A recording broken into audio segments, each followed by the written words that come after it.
ஸ்ரீ குருபியோ நம. எல்லோருக்கும் நமஸ்காரம்.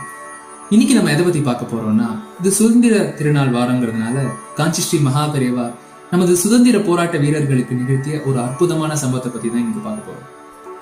இது சுதந்திர போராட்ட ஒரு கதைக்களம். அதாவது பாத்தீங்கன்னா 1935ஆம் ஆண்டு நம்மளுக்கெல்லாம் சுதந்திரமே கிடைக்கிறதுக்கு முன்னாடி இருந்த ஒரு சுச்சுவேஷன், ஒரு நிலவரம். அதாவது எப்படின்னா, அப்ப சுதந்திரம் கிடைச்சே ஆகணுங்கிறது ஒரு எல்லாரோட இந்திய மக்களோட முழு மூச்சா இருந்தது. ரொம்ப இன்டென்ஸா போராடிட்டு இருந்தாங்க.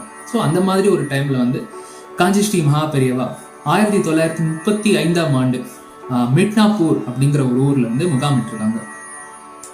அப்ப என்னாச்சு, இந்த மாதிரி சுதந்திர போராட்டம் ரொம்ப அதோட பீக்ல இருக்கும்போது நிறைய அதுல முக்கியமான ஒரு போராட்ட வீரர்களை மட்டும் இந்த மாதிரி பிரிட்டிஷ் அரசாங்கம் கைது பண்ணி வச்சிருந்தது, அதாவது சிறைப்பிடிச்சு வச்சிருந்தது அவங்கள. ஸோ அந்த மாதிரி டைம்ல இப்போ மகா பெரியவா அங்க முகாமிட்டிருக்காங்கிற ஒரு விஷயம் தெரிஞ்சு அங்க இருக்கிற சுதந்திர போராட்ட வீரர்கள்லாம் பிரிட்டிஷ் அதிகாரிகளுக்கு ஒரு விண்ணப்பம், ஒரு கோரிக்கை வைக்கிறாங்க. இந்த மாதிரி மகா பெரியவான்னு எங்களுக்கு எங்களோட ஒரு முக்கியமான செயின்ட், நான் அவங்களை பார்த்தே ஆகணும் அப்படிங்கிற மாதிரி ஒரு விண்ணப்பம் வைக்கிறாங்க. தயவு செய்து எங்களுக்கு ஹெல்ப் பண்ணுங்க. இந்த மாதிரி ஒரு சுச்சுவேஷன்ல எங்களை வேற எந்த விண்ணப்பமும் நாங்க வைக்கல. இது ஒரு சின்ன விண்ணப்பம், ஒரு சின்ன கோரிக்கை. இது நீங்க தயவு செய்து நீங்களுக்கு நிறைவேற்றி கொடுக்கணும் அப்படிங்கிற மாதிரி. பிரிட்டிஷ் அதிகாரிக்கு அது ஒன்றும் புரியல, யாரு மகா பெரியவா, யாரு என்னன்னு புரியல. பட் ஆனா இவ்வளவு தூரம் கேட்கறாங்களே அப்படிங்கறதுல ஒரு சின்ன ஒரு சரி, நம்மளால முடிஞ்ச ஒரு சின்ன விஷயம் பண்ணி விடுவோம் அப்படிங்கிற மாதிரி அவர் சரி ஓகே, நீங்க யாரை பார்க்க போறீங்களா எனக்கு தெரியல, ஆனா அவங்க கூட ஒரு அதிகாரி வருவாங்க, கன் ஏந்திய ஒரு அதிகாரி, நீங்க போகலாம். ஆனா என்ன ஒரு கண்டிஷன்னா, என்ன ஒரு நிர்பந்தம்னா, ஈவினிங் 6 மணிக்குள்ள நீங்க திருப்பி வந்துடணும். அப்படி வரலன்னா நீங்க தப்பிக்க முயல்றீங்க அப்படின்னு சொல்லிட்டு உங்களை ஸ்பாட்லயே சுட்டு கொண்டுடுவோம் அப்படிங்கிறாங்க. இவங்களுக்கு அதிர்ச்சியா இருந்தது. உயிரை பணைய வச்சு நம்ம பெரியவாவை பார்க்க போறோம், பெரியவா எல்லாமே நல்லபடியா நடக்கணும்னு மனசுலயே நினைச்சிட்டு பெரியவாவை பார்க்க போறாங்க. சரி சார், நாங்க 6 மணிக்குள்ள வந்துடுவோம் அப்படிங்கிற மாதிரி அவர்கிட்ட சொல்லிட்டு இவங்களும் போறாங்க பெரியவாவை பார்க்கறதுக்கு. அப்பாடா எல்லாம் நல்லபடியா நடந்துச்சுன்னு சொல்லி மனசளவிலேயே பெரியவாக்கு நன்றி சொல்லி பெரியவா பாக்குறதுக்காக ரொம்ப குஷியா, ரொம்ப ஆனந்தமா பெரியவா முகாமிட்டு இருக்கிற இடத்துக்கு பாக்குறதுக்கு எல்லா வீரர்களும் தயாராகி ரெடியா போறாங்க. ஒரு ஈவினிங் 4:30 மணி போல இருக்கும். 4:30 மணி போல பெரியவா முகாமிட்டு இருக்கிற இடத்துக்கு போயிட்டாங்க. அங்க போய் பார்த்தா தான் அவங்களுக்கு ஒரு அதிர்ச்சி. என்னதான் அப்ப அங்க இருக்கிற ஒரு சீடர் சொல்றாங்க, இந்த மாதிரி அப்படியா நீங்க பெரியவா பார்க்க வந்திருக்கீங்களா, இவ்வளவு தூரம், அதுவும் இவ்வளவு பெரிய கண்டிஷன்ல வந்திருக்கீங்களா, ரொம்ப சந்தோஷம். ஆனா என்னன்னா, பெரியவா இப்பதான் 4:30 மணிக்கு தான் பூஜையில இறங்கியிருக்கா.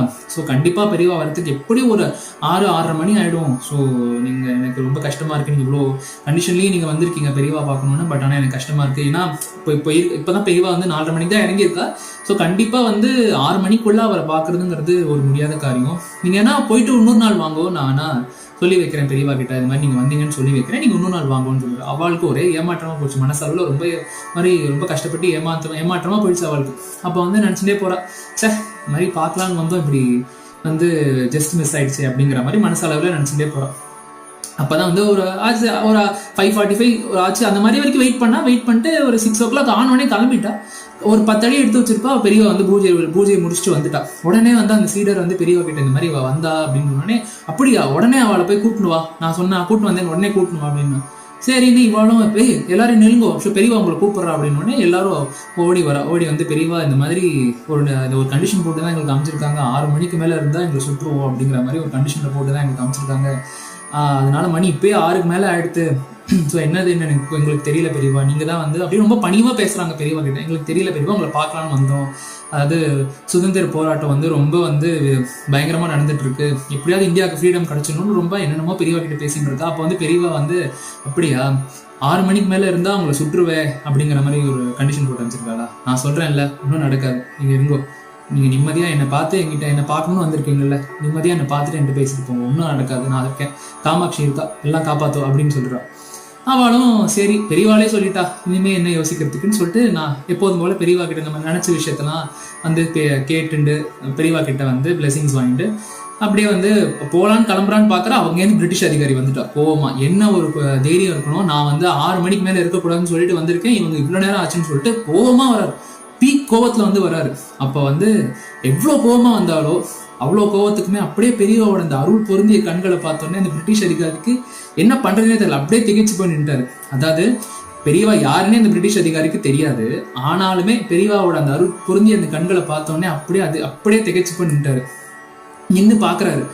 இந்த மாதிரி பார்த்துட்டு அவரை அறியாமே அவர் கண்ணுலேருந்து தாரையா தண்ணி கொட்டிட்டு இந்த மாதிரி யோசிக்கிறாரு, ச்சே நம்மளோட கன்னுக்கே அவங்க வந்து பயப்படல, நம்மளோட கன் சுற்றுவோன்னு சொல்லி அவங்க பயப்படல, இப்படி ஒரு பெரியவா கிட்ட வந்து பெரியவான்னு யாரோ சொல்றா அவர்கிட்ட வந்து இப்படி பணிஞ்சு பேசுறாங்களேவா அப்படிங்கிற மாதிரி அவர் மேல இப்போ பெரியவா மேல இருக்கிற ரெஸ்பெக்ட் வந்து டபுள் ட்ரிபிள் மடங்கா எடுத்து அந்த பிரிட்டிஷ் அதிகாரிக்கு.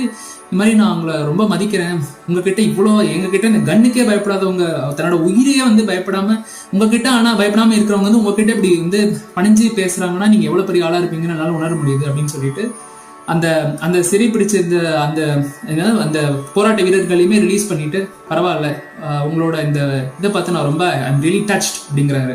ரியலி டச்ட் அப்படின்னு சொல்லிட்டு அவங்களையும் வந்து போக விட்டுட்டு அந்த பிரிட்டிஷ் அதிகாரியுமே தன்னோட அதுக்கப்புறம் வந்து ஒரு புஸ்தகம் எழுதியிருக்காரு தன்னோட வாழ்க்கையை பத்தி. அந்த வாழ்க்கை புஸ்தகத்திலையுமே இந்தியாவில் எனக்கு ஒரு இப்படி இன்சிடென்ட் நடந்தது, அதுல மகா பெரியவான்னு சொல்லிட்டு அதுல வேற அதை வந்து ஹைலைட் பண்ணி எழுதியிருக்காரு.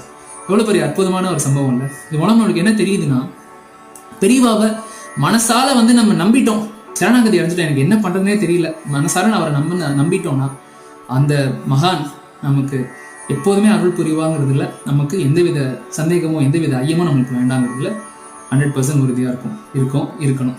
அதுதான். பெரியவா என்றழைத்தேன் பெருமூச்சு வந்தது, பெரியவா என்றழைத்தேன் பெருந்துயர் அகன்றது, பெரியவா என்றழைத்தேன் பெருமூச்சு வந்தது, பெரியவா என்றழைத்தேன் பெருந்துயர் அகன்றது, பெரியவா என்றழைத்தேன் பேருதவி கிட்டியது, பெரியவா என்றழைத்தேன் பேருதவி கிட்டியது, பெரியவா என்றழைத்தேன் பெருமைகள் சேர்ந்தது, பெரியவா என்றழைத்தேன் பெருமைகள் சேர்ந்தது, பெரியவா என்றழைத்தேன் பிரபஞ்சமே பெரியவா, பிரபஞ்சமே பெரியவா என்றுணர்ந்தேன் நான்,